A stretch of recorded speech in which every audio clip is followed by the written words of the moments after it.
So in terms of kind of finding and building relationships with investors, which I think it's fair to say a lot of founders feel is quite a challenge, it's kind of similar to the way you do it for a sales process, that you want to get in front of people as early as possible and you want to build trust and credibility as early as possible.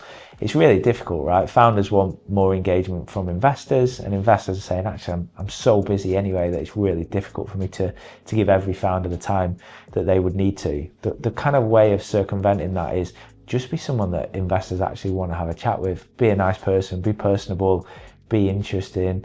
Try to kind of open conversations out that are way more than just about the business itself to start with.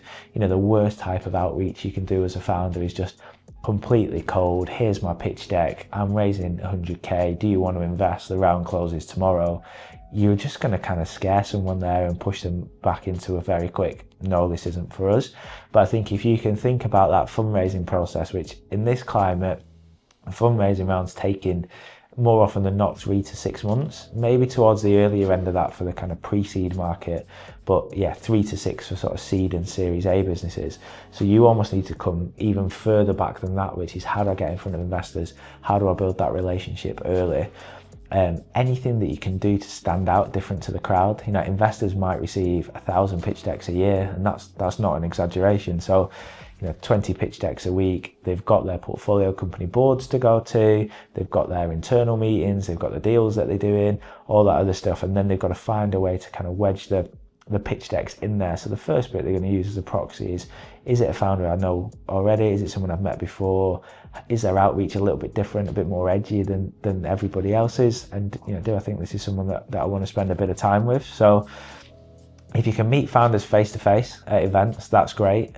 Obviously, not a shameless plug for Funded, but we bring a lot of investors out of the kind of Manchester and Northwest ecosystem, and some out from London up into Lancashire, to really kind of help founders get in front of investors, build profile, and just kind of get those early touch points. And I would say at those events, bear in mind there's a lot of people in the room. Investors will want to cover the room. You should want to as a founder. So don't get your pitch deck out. Don't go through everything in the kind of nth amount detail. Really just high level. What are you doing? Why are you doing it? Why it's interesting?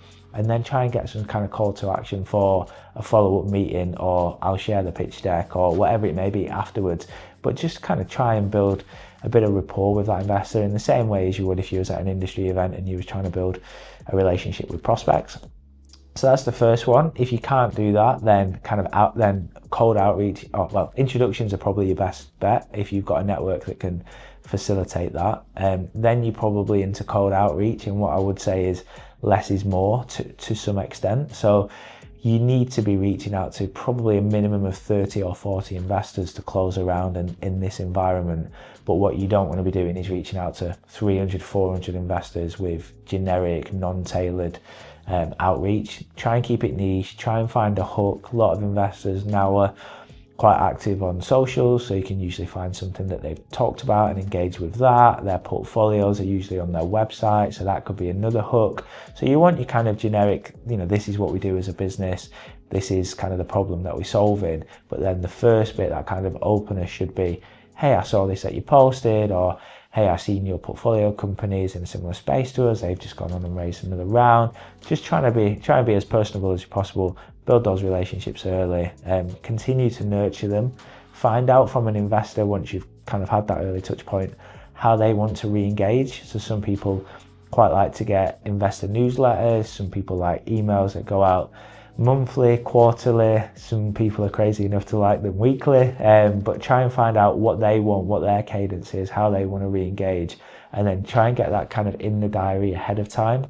If an investor says, I'm happy to get a coffee in 3 months, just try and get that in at that point. Just similar to a sales process, control as much as you can, take as much of the unknowns out of it, and yeah, just try and build those relationships early.